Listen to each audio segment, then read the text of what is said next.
Good morning. So I made something yesterday. I made rose water out of my rose petals. And what I did is it's like a distillation process. And so I like to use rose water like as a spray mist on my face.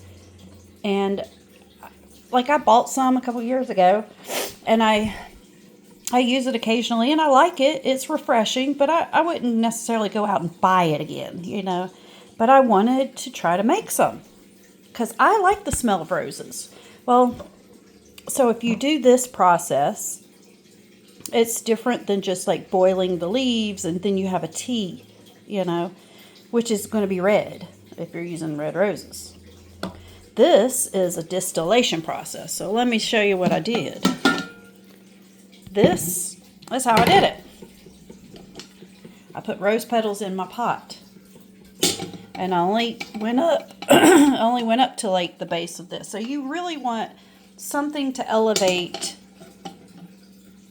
to catch the steam. Basically you're catching the steam. So I put roses up like, not far, literally like up to the edge of that.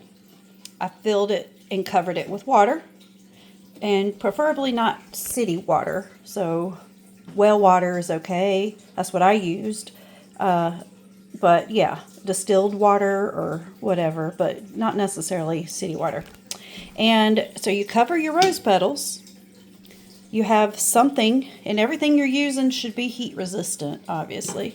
And this is to catch the hydrosol. And you invert your lid, and it's clean. I don't know what happened. Something just don't come off. Anyway, you invert the lid like this, and you put ice on top. So it's best to use a gallon-sized freezer bag or storage bag to put your ice in. That way you don't have to pick this up and dump it when it melts. So yeah, put it in a Ziploc bag. It just makes it a whole lot easier to do. So, and the ice basically condenses, it just helps it draw it into there, and then it just drips down into your cup. And I had to do that, and so you do that on a low heat, just so it's steaming, basically. You're just creating the steam, and then cooling it down, and then it's all dripping in the cup. So you do that for like 40 minutes. And then I had to do that 3 times. And that 3 times ended up with this much. So these are like 16-ounce bottles. So basically, 30 ounces or something. And that was, if I had all the rose petals in here, it'd almost fill this pot up. It would probably be about that high. Because I ended up doing it 3 times, right? Just to get this. So it takes a lot of rose petals to make a hydrosol, and I'm not sure if I'll ever do it again. If I do, I'll probably just do it for myself. I wanted to do it for myself, and I wanted to see if it was worth doing it to sell. Well, it doesn't smell like rose water that you normally smell. Like if you ever bought a rose water product, it doesn't smell like that. It does smell like roses. Somewhat. It also smells kind of green, like many plants do. So it's not unpleasant, but it isn't the true rose scent. That was really why I tried it. So I'm guessing I would need a more scented rose, because the roses I use they're not that highly scented. They're these come off of my bush. And they're beautiful, and they do smell okay. Like they have a rose scent, but it's just not strong, right?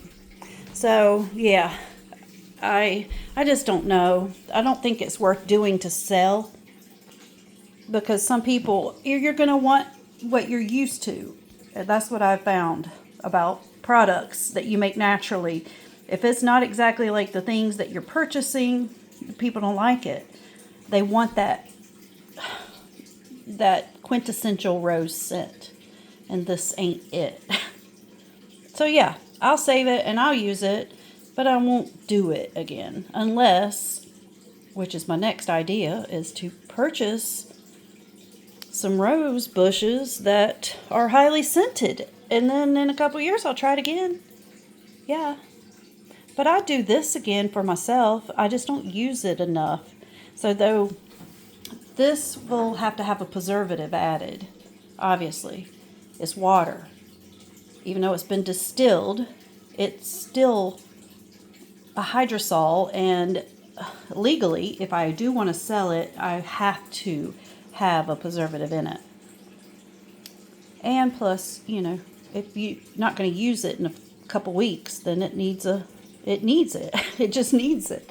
So, yeah, I think I have found a good preservative that is derived from natural ingredients. So it's the most natural one I can find.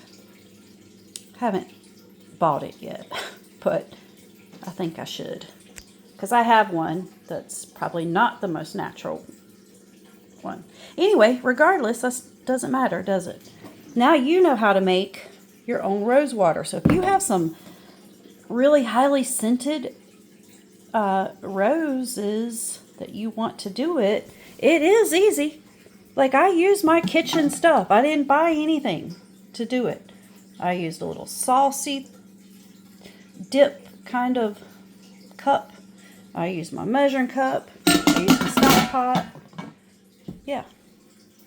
And if you did it on your own, you wouldn't even need that much. Because, you know, it takes a while to go through something like rose water if you're spritzing it on your face or your body. Yeah, so you don't really need that much. You wouldn't even need this much, you know. You might need just one of those would last you over a year probably if you used it all the time. So, yeah. It was fun. I will do it again. And so also I did this because I wanted to learn how to make a distillate. I wanted to learn how to do it, which was super easy.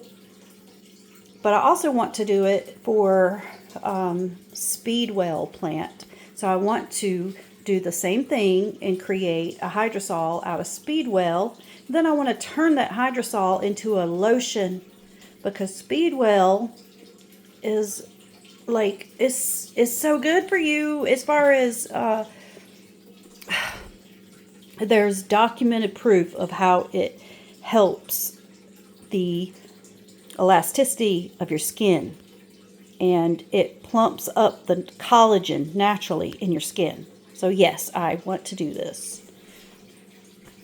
So this was my first step, was trying to make a hydrosol, and it worked. Hope you have a great day. I am. Peace.